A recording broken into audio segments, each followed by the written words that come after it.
Hello विद्यार्थी मित्रों, केम छो? मारी YouTube चैनल में आपको हार्दिक स्वागत है। आज આપણે ધોરણ 9 નું શબ્દાર્થ ભણવાનો પ્રયત્ન કરશું વિદ્યાર્થી મિત્રો। આગળના આપણે જે ભાગ પતી ગયા બીજા ધોરણ 6 7 8 જોઈ લેજો વિદ્યાર્થી મિત્રો। હવે આપણે 9મું ધોરણ ચાલુ છે, તેના આપણે શબ્દાર્થ ભણવાના પ્રયત્ન કરશું। જે પરીક્ષાની દ્રષ્ટિએ મિશન સીસી ની એક્ઝામ આવી રહી છે એટલે પ્રિલિમમાં સમાનાર્થી અને શબ્દાર્થ તત્પદા શબ્દો શબ્દ સમૂહ માટે એક શબ્દ કે રૂઢિપ્રયોગો આમાં એક ટોપિક આવેલા બધા ગુજરાતીમાં, તો એમાં પરીક્ષાની દ્રષ્ટિએ ખૂબ આયમપ્રયોગ હોય વિદ્યાર્થી મિત્રો। એવા આપણે શબ્દાર્થ ભણવાના પ્રયત્ન કરશું। તો જોડાઈ જાઓ અમારી YouTube ચેનલમાં। શરૂઆત કરીએ આપણે જીસીઆરટી ના ધોરણ 9 ના શબ્દાર્થ। તો મારા સપનામાં આવ્યા હરી, રમેશ પારેખ નું એક કાવ્ય છે, એમાં મારા સપનામાં આવ્યા હરી। આંધણ એટલે કે રસોઈ તૈયાર કરવા માટે મુકેલ ગરમ પાણીને આંધણ કહેવામાં આવે છે વિદ્યાર્થી મિત્રો। શબ્દ સમૂહ માટે એક શબ્દમાં પૂછાઈ શકે કે રસોઈ તૈયાર કરવા માટે મુકેલ ગરમ પાણી, કેવું પાણી વિદ્યાર્થી મિત્રો? ગરમ પાણી, એને શું કહેવામાં આવે છે? આંધણ। યાદ રાખજો। કંસાર એટલે કે મિષ્ટાન વિદ્યાર્થી મિત્રો, યાદ રાખજો। કંસાર એટલે કે મિષ્ટાન અથવા મીઠાઈ। મેલિયા એટલે કે તળપદો શબ્દ વિદ્યાર્થી મિત્રો, યાદ રાખજો। તળપદો શબ્દ મેલિયા એટલે કે મુકિયા, મેલિયા એટલે હોતા વિદ્યાર્થી મિત્રો મુકિયા।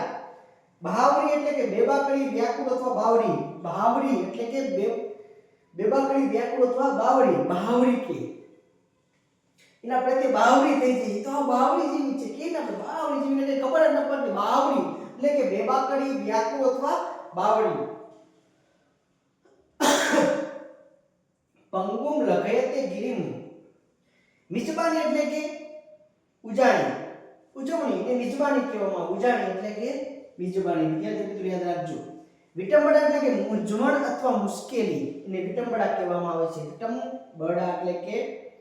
વિટંબણા એટલે કે મૂંઝવણ અથવા મુશ્કેલી, સોરી વિદ્યાર્થી મિત્રો, વિટંબણા એટલે કે મૂંઝવણ અથવા મુશ્કેલી।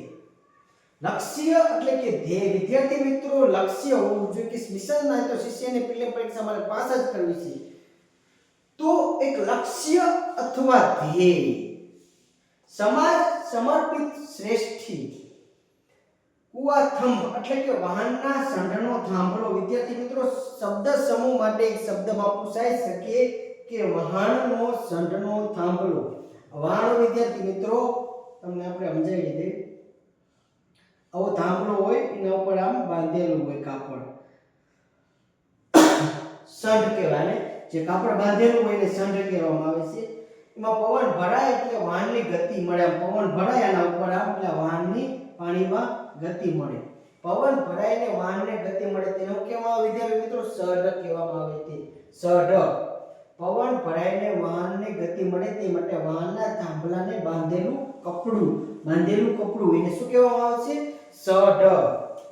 શબ્દ સમૂહ માટે વિદ્યાર્થી મિત્રો એક શબ્દમાં પૂછાઈ શકે કે પવન ભરાઈને વાહનને ગતિ મળે તે માટે વાહનના થાંભલાને બાંધેલું કપડું, એ શું કહેવામાં આવે? સઢ। અને કુવાથંભ એટલે કે વાહનના સઢનો થાંભલો, જે વાહનને જે સઢ એનો થાંભલો, એને શું કહેવામાં આવે? કુવાથંભ। તાંડવ એટલે કે બેફામ તોફાન, ને તાંડવ કહેવામાં આવે છે બેફામ તોફાન। વિપુલ એટલે કે પુષ્કળ, અઢળક, વિપુલ એટલે પુષ્કળ અથવા અઢળક વિદ્યાર્થી મિત્રો। પગરણ એટલે કે આરંભ, પ્રારંભ, એને કહેવામાં આવે પગરણ માંડ્યા કે આપણે હવે તે પગરણ માંડ્યા, શિશીની તૈયારી કરવાના પગરણ માંડ્યા એટલે આરંભ માંડ્યા, આરંભ। સથવારો એટલે કે સાથ, મારો સથવારો કોણ? ભગવાન અમારો સથવારો છે એટલે સાથ આપે, સથવારો। ઉત્કર્ષ એટલે વિકાસ અથવા વૃદ્ધિ, ને ઉત્કર્ષ કહેવામાં આવે છે વિદ્યાર્થી મિત્રો। મોસ્ટ આઈએમપી યાદ રાખજો, ઉત્કર્ષ એટલે કે વિકાસ અથવા વૃદ્ધિને શું કહેવામાં આવે છે? ઉત્કર્ષ। પૃથ્વી એટલે કે વસુંધરા અથવા ધરતી વિદ્યાર્થી મિત્રો, યાદ રાખજો, પૃથ્વી એટલે કે વસુંધરા અથવા ધરતી। જળ એટલે કે પાણી અને સલીલ વિદ્યાર્થી મિત્રો, મોસ્ટ આઈએમપી સલીલ, આઈએમપી પરીક્ષા પૂછી ગયા સલીલ એટલે શું થાય વિદ્યાર્થી મિત્રો? જળ થાય, પાણી થાય, નીર થાય। વિરળ એટલે કે દુર્લભ, અહીં ખનિજ મળવા ખૂબ વિરળ છે।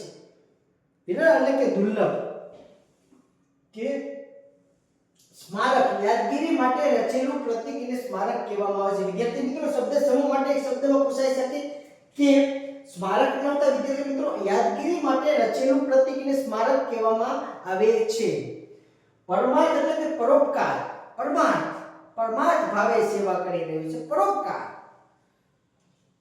નિધન એટલે કે મૃત્યુ અથવા અવસાન એને નિધન કહેવામાં આવે છે ઉદ્યાન એટલે કે બગીચો અથવા બાગ ને ઉદ્યાન કહેવામાં આવે છે સંપત્તિ એટલે કે દ્રવ્ય અથવા ધન એને સંપત્તિ કહેવામાં આવે છે પુત્રી એટલે કે સુતા અને દીકરી વિદ્યાર્થી મિત્રો મોસ્ટ ટાઈમ પુત્રી એટલે સુતા થાય અને દીકરી થાય ને પુત્રી કહેવામાં આવે છે આડંબર એટલે કે ખોટો ડોળ એને કહેવામાં આવે વિદ્યાર્થી મિત્રો આડંબર ખોટો ડોળ તેજમન લોકગીત છે એમાં શબ્દ આપણે ભણવાનો પ્રયત્ન કરીએ કે તેજમન લોકગીતમાં કેવા શબ્દાર્થી જે પરીક્ષાની દ્રષ્ટિએ આઈએમપી છે તો દળ કટક એટલે કે સૈન્ય દળ કટક ન હોય વિદ્યાર્થી મિત્રો યાદ રાખજો સૈન્ય એને દળ કટક કહેવામાં આવે છે વહાર એટલે કે મદદી ભગવાન મારા વહારે આવશે વહાર એટલે મદદી વિદ્યાર્થી મિત્રો આગળ આપણે એકાદા YouTube લેક્ચર જોયો એમાં પૂછાઈ ગયું હતું કે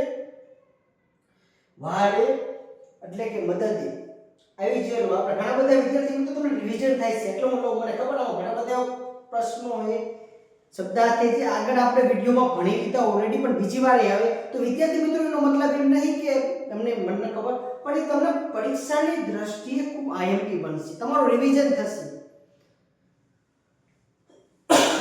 અછતો એટલે કે છાનું અથવા ગુપ્ત અછતો એટલે કે છાનું અથવા ગુપ્ત વાર એટલે મદદ આ વિદ્યાર્થી મિત્રો તળપદો શબ્દ વારે પરીક્ષામાં અગાઉ એક્ઝામમાં પૂછાઈ ગયેલો હોય બેરખા એટલે રુદ્રાક્ષની માળાને બેરખા કહેવામાં આવે છે વિદ્યાર્થી મિત્રો યાદ રાખજો કે રુદ્રાક્ષની માળાને શું કહેવામાં આવે છે બેરખા અકોટા વિદ્યાર્થી મિત્રો શબ્દ સમૂહ માટે મોસ્ટ ટાઈપ વિદ્યાર્થી મિત્રો અકોટા એટલે કે સોપારી ઘાટનું ઘૂઘરીના ઝુમકા વાળું કાનનું ઘરેણું એને શું કહેવામાં આવે અકોટા જેવું સોપારી ઘાટનું ઘૂઘરીના ઝુમકા વાળું કાનનું ઘરેણું એને શું કહેવામાં આવે અકોટા સિદ્ધાંત એટલે કે શા માટે વિદ્યાર્થી મિત્રો સિદ્ધાંત એટલે કે શા માટે વિદ્યાર્થી મિત્રો જે પરીક્ષામાં મોસ્ટ આઈએમપી એવા આપણે શબ્દાર્થ ભણવાના પ્રયત્ન કરીએ એમાં કેટલાક એવા છે કે જે શબ્દ સમૂહ માટે એક શબ્દ છે પરીક્ષામાં પૂછાઈ શકે જેમ કે આપણે જોયું આંધણ કુવાથમ સઠ સ્મારક અને અકોટા આજે એ શબ્દાર્થી જે બોલ્યો એ શબ્દ સમૂહ માટે શબ્દમાં તમારી પરીક્ષામાં પૂછાઈ શકે વિદ્યાર્થી મિત્રો તો તમે જોજો વિડિયો તમને વિડિયો ગમતો હોય તો વિદ્યાર્થી મિત્રો લાઈક અને સબસ્ક્રાઇબ કરજો અને મારી ચેનલમાં કોમેન્ટમાં સજેશન આપજો તમને કેવો વિદ્યાર્થી મિત્રો વિડિયો લાગે છે મળીએ નેક્સ્ટ લેક્ચરમાં જય હિન્દ જય ભારત